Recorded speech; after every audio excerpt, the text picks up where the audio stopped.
மாண்புமிகு முதலமைச்சர் அவர்கள். அவைக்கு ஒரு மகிழ்ச்சியான செய்தியை தெரிவிக்க விரும்புகிறேன். சற்று முன்பு வரலாற்று சிறப்புமிக்க தீர்ப்பை நமது தமிழ்நாடு அரசு பெற்றுள்ளது. இந்த சட்டமன்ற பேரவையில் நாம் நிறைவேற்றி மாண்புமிகு ஆளுநரின் ஒப்புதலுக்காக அனுப்பி வைத்த பல முக்கிய சட்ட முன்வடிவுகளுக்கு ஒப்புதல் தராமல் திருப்பி அனுப்பினார். அந்த நிலையில் அவற்றை நாம் மீண்டும் இங்கே நிறைவேற்றி அனுப்பி வைத்தோம். 2வது முறை சட்டமன்ற பேரவை நிறைவேற்றிய சட்ட முன்வடிவுகளுக்கு மாண்புமிகு ஆளுநர் அவர்கள் ஒப்புதல் அளித்தே ஆக வேண்டும் என்று அரசியல் சட்டம் வரையறுத்திருந்த போதிலும் இவற்றுக்கு ஒப்புதல் அளிக்காமல் ஆளுநர் அவர்கள் காலம் தாழ்த்தி வந்ததோடு அதற்கு தனக்கு அதிகாரம் இருப்பதாகவும் தெரிவித்து வந்தார்.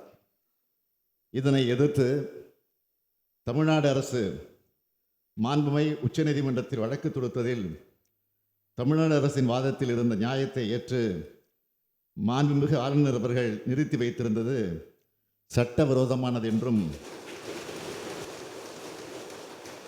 அந்த சட்ட முன்வடிவுகளுக்கும் ஆளுநர் அவர்கள் ஒப்புதல் அளிக்கப்பட்டதாக கருதப்பட வேண்டும் என்றும் தெரிவித்து வரலாற்று சிறப்புமிக்க தீர்ப்பினை இன்றைக்கு மாண்புமை உச்சநீதிமன்றம் வழங்கியுள்ளது. இந்த தீர்ப்பு தமிழ்நாட்டுக்கு மட்டுமின்றி இந்தியாவில் உள்ள அனைத்து மாநில அரசுகளுக்கும் கிடைத்த மாபெரும் வெற்றியாகும். இந்த தீர்ப்பு தமிழ்நாட்டுக்கு மட்டுமின்றி இந்தியாவில் உள்ள அனைத்து மாநில அரசுகளுக்கும் கிடைத்த மாபெரும் வெற்றியாகும். திராவிட முன்னேற்ற கழகத்தின் உயிர் கொள்கையான மாநில சுயாட்சி, மத்திய கூட்டாட்சி தத்துவம் ஆகியவற்றை நிலைநாட்டிட தமிழ்நாடு போராடியது. தமிழ்நாடு போராடும், தமிழ்நாடு வெல்லும்.